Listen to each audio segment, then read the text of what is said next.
look, the reason Europe has become weaker is because they've deindustrialized. And why have they deindustrialized? Because they pursued a green energy agenda following the lead of the Biden administration, and that necessarily empowers China and Russia. We need to acknowledge that it's our decisions that are making these countries stronger. We need to fix that, not whine at countries that have 10 million people.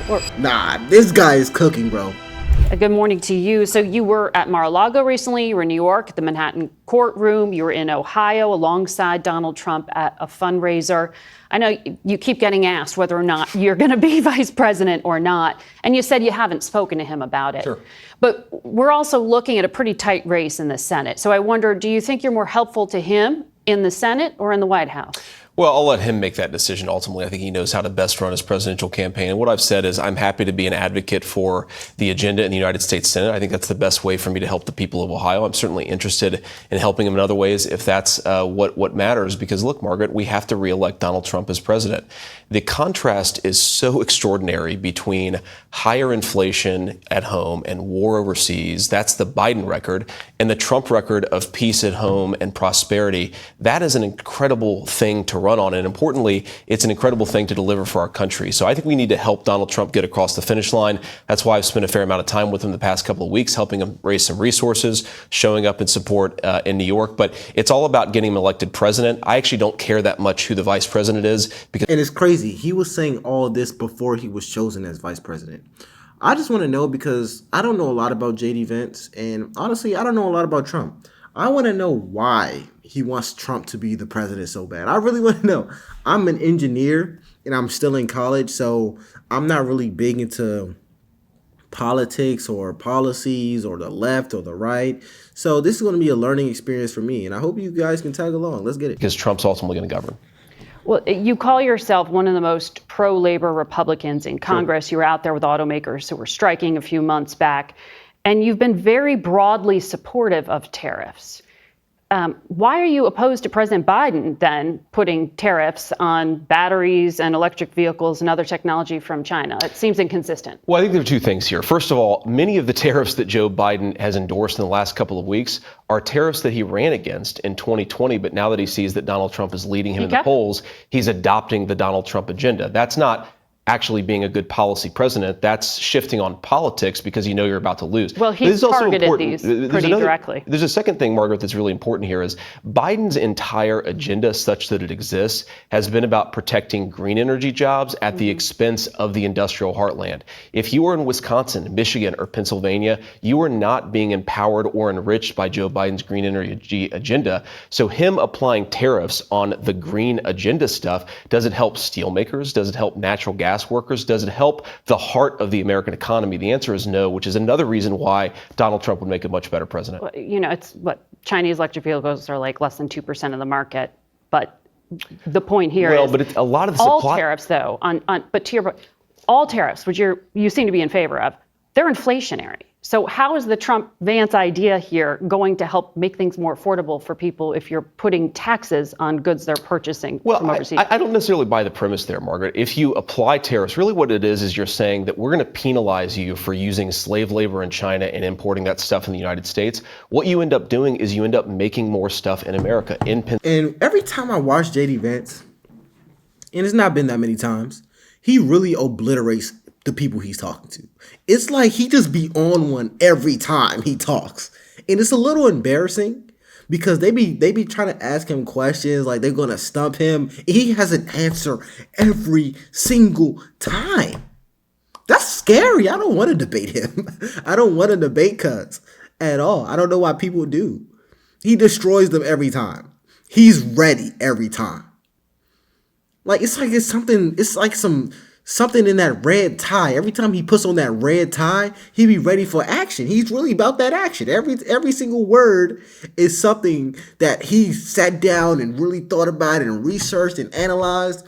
I don't know what it is about him, because it's different. Pennsylvania, in Ohio, and in That Michigan. did not and I happen think in that, the Trump administration, though. Well, it actually did happen in the Trump administration, Margaret. Manufacturing jobs came back? You did have significant onshoring. You had significant increases in people investing in factory construction. But it takes time, Margaret. And that's one of the reasons why I think that we need a second term of President Trump is this stuff is not going to happen overnight. The American heartland wasn't destroyed in 4 years. Mm-hmm. It's not going to be rebuilt in 4 years. But you really need to double down on this policy of bringing good jobs back to the heartland, and more importantly, making stuff in America. We have to be self-reliant as a country. We haven't heard a lot of specifics. I mean, there's been ranges of a 10% to 60% tariffs. Do you know what the plan is?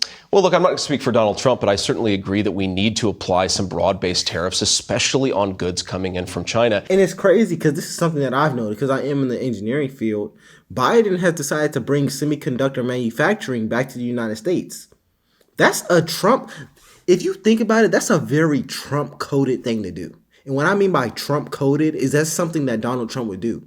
His whole stance, make America great again, the backbone of his administration or the backbone of his run and policy was to bring jobs back to America. So for President Biden to bring back semiconductor manufacturing, $1 trillion industry, or upwards of hundreds of $1 billion industry, bringing something that big to the United States is literally something that Donald Trump would do. And I know he was inspired by Trump when he did that. Or if not Trump, you were inspired by right-leaning ideals of bringing things back. Because when you do bring things back, you have control over it.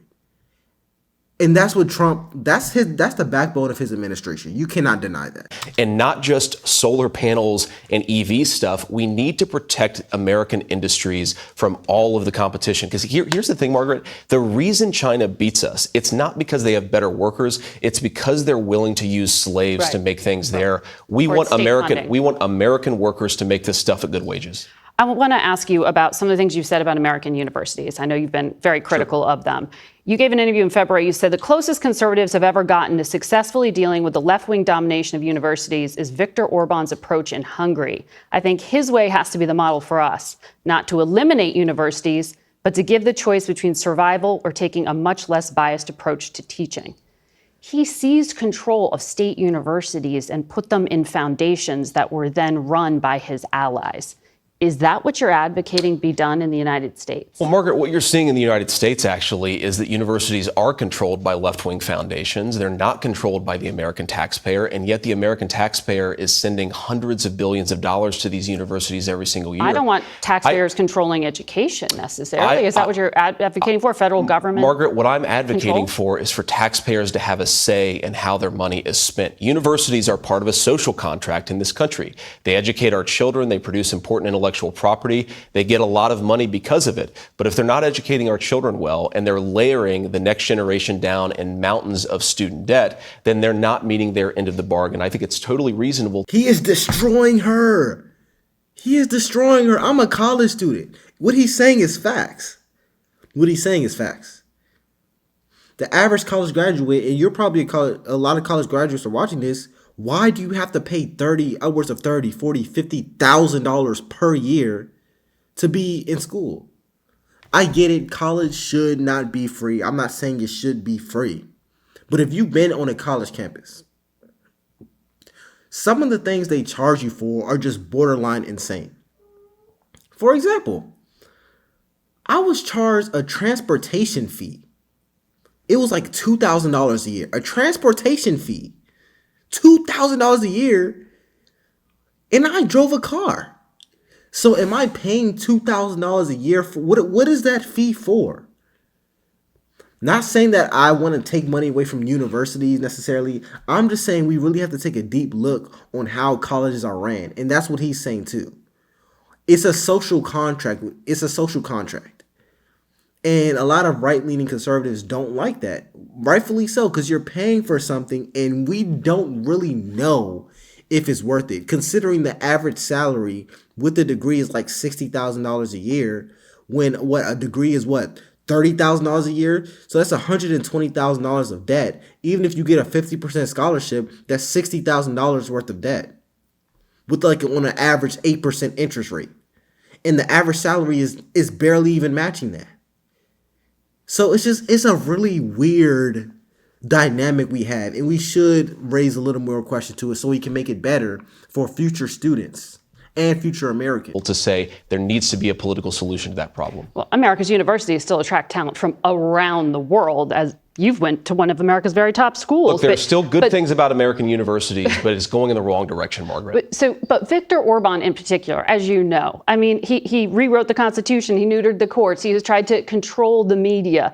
These are not necessarily conservative principles. So why would you want to mimic him? Well, look, I'm not endorsing every single thing that Viktor Orban has ever done. I don't know everything he's ever done. What I do think is that on the university principle, the idea that taxpayers should have some influence in how their money is spent at these universities, it's a totally reasonable thing. And I do think that he's made some smart decisions there that we could learn from the United States. Well, he was just welcomed at Mar-a-Lago. And as you know, Leader McConnell just spoke out on the floor of the Senate this past week after Xi Jinping visited Hungary. He's trying to broker trade deals. They're brokering trade deals not just with Russia, but with Iran. Orban, because of this, McConnell said it should be a red flag for anyone seriously concerned about competition with China.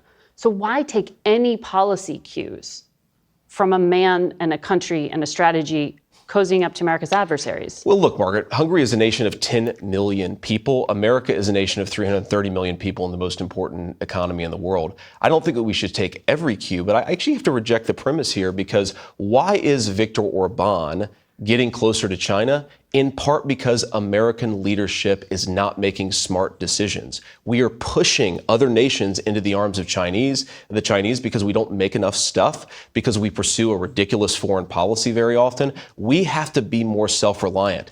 I don't like China. I don't like that China has stolen a lot of American jobs. The reason they've done it is because American leadership has made bad decisions. That's our fault, and that's something we can fix as Americans. You've talked a lot about the need for the United And why is she opposing this? Why don't you want more jobs in America?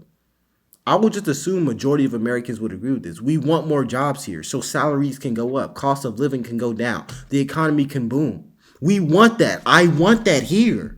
You should too. Why are you against this? Oh, it's going to raise the price. When you bring a new solution, there will be new problems, of course. But there's also new solutions. Just because you can think immediately of the problems that will come with bringing jobs in America does not mean that it's not a solution to bring jobs to America. It's still right. A lot of college graduates cannot find careers right now. You know what will solve that issue? More jobs. More jobs. Who cares if prices go up if salaries also go up? As long as salaries increase faster than prices, we'll be fine. We need jobs to increase faster too. We need that. I'm sorry, we do. United States to pivot to Asia and let the Europeans focus on Europe.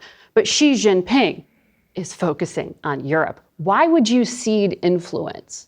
Because you've really been opposed to helping Ukraine in its fight. You've said a lot of things that are suggested that you just want to pull back. Let me address that point, Margaret. First of all, I think the reason that we have to be smart in Ukraine is we don't have a strategy. What is Joe Biden trying to do? What is another $60 billion accomplishing that $120 billion hasn't? We have to have a smart strategy to spend American taxpayer dollars.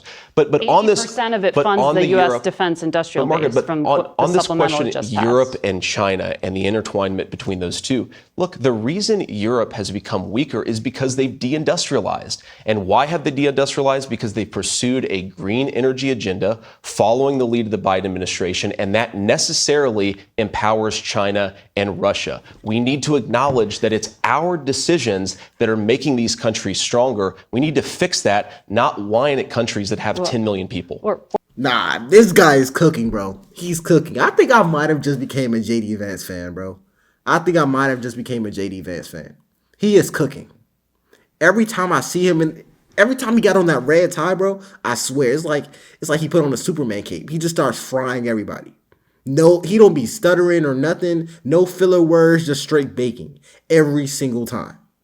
But anyways, do you have any suggestions for me? Comment down below. I'm Jojo.